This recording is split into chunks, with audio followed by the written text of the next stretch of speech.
Temanya mewujudkan ekonomi yang berkeadilan. Yesus mengatakan, "Berikanlah kepada kaisar apa yang wajib kamu berikan kepada kaisar, dan berikanlah kepada Allah apa yang wajib kamu berikan kepada Allah." Dengan menjawab pertanyaan seperti itu, orang Herodian dan juga murid dari orang Farisi tidak bisa menjebak Yesus, tidak bisa menjerat Yesus, membawa Yesus ke pengadilan, karena Yesus sudah menjawab peraturan atau etika bisnis, etika ekonomi pada masa itu, sehingga Yesus tidak salah.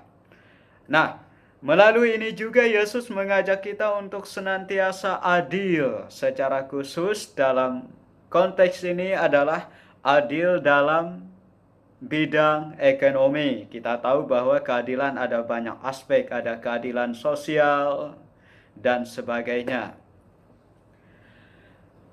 Apa itu keadilan? Keadilan sangat menekankan kesamaan, kemerataan bagi semua orang sesuai dengan kedudukan dan sesuai dengan tugas dan tanggung jawab mereka masing-masing. Itu keadilan. Sekarang bagaimana dengan ekonomi? Ekonomi ini sangat menekankan keuntungan yang maksimal dari barang atau jasa yang terbatas. Kita tahu bahwa semakin melimpah barang atau jasa, maka permintaan akan semakin sedikit. Sebaliknya, apabila barang atau jasa semakin terbatas, maka permintaan akan semakin banyak. Keuntungan itu tergantung dari besar atau kecilnya permintaan. Nah, sampai di sini seakan-akan antara keadilan dengan ekonomi ini bertolak belakang. Ini keadilan, ini ekonomi. Nah, dan melalui tema kita, ini kita mau mempertemukan keadilan dengan ekonomi seakan-akan menjadi bertemu. Nah, dalam hal inilah diperlukan yang namanya etika ekonomi, atau sering disebut biasanya etika bisnis. Etika ekonomi adalah cara berbisnis yang baik ya, yang manusiawi dan yang sesuai dengan norma-norma pada umumnya sehingga dapat diterima oleh semua orang. Maka etika ekonomi harus sesuai dengan norma dan juga dengan hukum yang berlaku di suatu negara tertentu. Kalau kita Indonesia ya sesuai dengan keadaan atau hukum yang berada di Indonesia. Nah, dengan demikian kita kembali ke tema. Ekonomi yang berkeadilan berarti setiap orang mendapatkan keuntungan dari barang atau jasanya tanpa mengabaikan etika ekonomi atau etika bisnis yang ada. Mari kita lihat beberapa contoh. Ini contoh dari saya ya, nanti Bapak Ibu bisa menemukan sendiri-sendiri. Contoh dari saya, 1. Seorang pengusaha atau pebisnis membayar pajak sesuai dengan aturan yang ada, sesuai dengan hukum yang ada. Kemudian memberi gaji sesuai dengan standar hidup yang layak. Kemudian juga menyediakan fasilitas secukupnya serta menyediakan asuransi kesehatan bagi para karyawannya. Contoh yang kedua. Seorang majikan memberikan gaji yang sesuai dengan tugas dan tanggung jawab yang dilaksanakan oleh karyawannya. Contoh ketiga, pemerintah memberi subsidi kepada masyarakat atau rakyatnya yang kurang mampu. Contoh keempat, pengusaha besar atau menengah ini memberi bantuan modal kepada pengusaha kecil atau memberikan beasiswa kepada anak-anak yang kurang mampu. Contoh kelima, seorang pedagang menyediakan barang dagangannya dengan mutu yang terbaik, bukan KW atau yang sudah campur-campur, bukan, tetapi mutu yang terbaik. Sehingga pembeli bisa merasa puas dan memberikan keuntungan yang sesuai dengan kepuasannya itu, sehingga entah pedagang, entah pembeli, kedua-duanya sama-sama untung. Atau seorang penyedia jasa misalnya memberikan pelayanannya yang terbaik, yang maksimal kepada orang yang memakai jasanya, sehingga orang yang memakai jasanya akan merasa puas dan tentunya dia akan membalas hal yang sepadan berdasarkan kepuasannya itu. Sekali lagi, sehingga dari sini muncullah entah yang menyediakan jasa maupun orang yang memakai jasa, keduanya sama-sama untung. Adil. Adil iya, untung iya. Bagi kita dalam kehidupan berumah tangga, dalam kehidupan berkeluarga, misalnya orang tua memberikan uang saku kepada anaknya sesuai dengan kebutuhan dari setiap anak. Contoh, sebuah keluarga mempunyai anaknya 3 orang.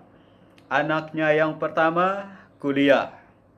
Anaknya yang kedua sekolah SMA. Anaknya yang ketiga masih SD. Kepada mereka bertiga harus diberikan uang jajan sesuai dengan kebutuhan mereka masing-masing, sehingga tidak mungkin yang kuliah, yang SMA, yang SD sama, misalnya sama-sama mendapat 200, tidak mungkin.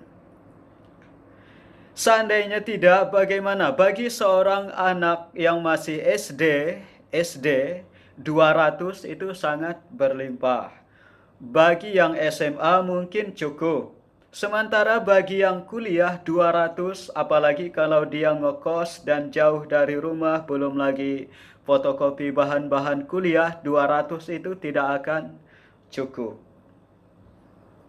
Maka berikanlah kepada mereka sesuai dengan kebutuhan mereka. Itu tadi contoh ekonomi yang berkeadilan, contoh yang positif.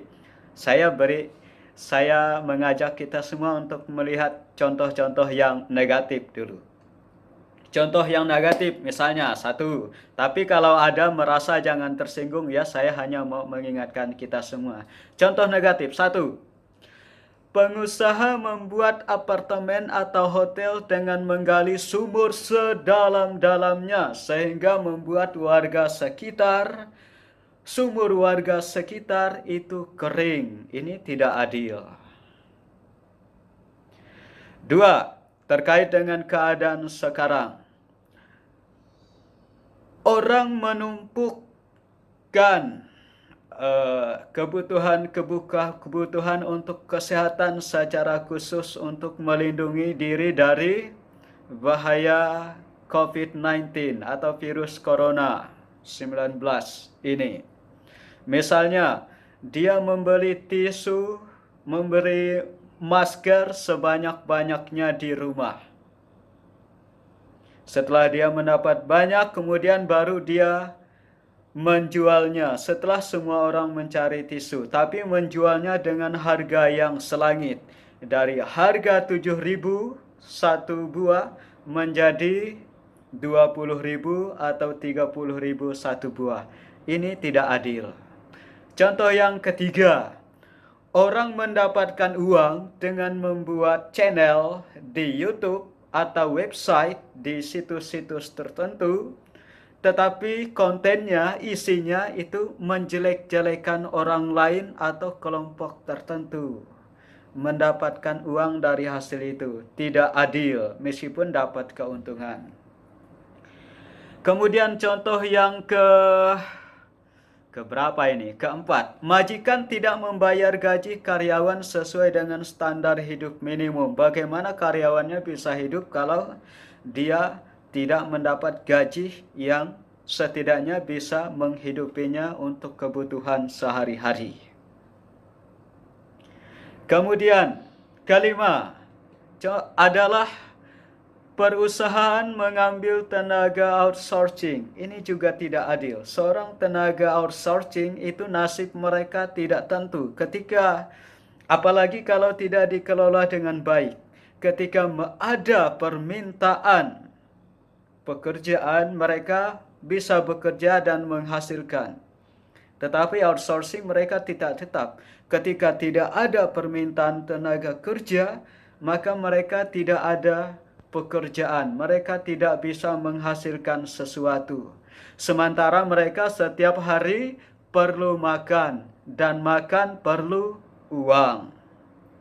Kemudian, contoh keenam, rentang hidup antara yang kaya dengan yang miskin terlalu jauh. Yang kaya semakin kaya, yang miskin semakin miskin. Yang ketujuh, contoh yang tidak adil yang terakhir adalah mempekerjakan orang tidak sesuai dengan usia yang produktif. Misalnya, orang mempekerjakan anak yang masih di bawah umur, yang seharusnya sekolah tetapi malah dieksploitasi untuk menghasilkan uang.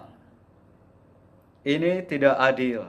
Atau mempekerjakan seorang yang sudah lanjut usia, yang usianya harusnya pensiun tetapi masih dipekerjakan. Tentu ini terlepas dari situasi dan keadaan tertentu.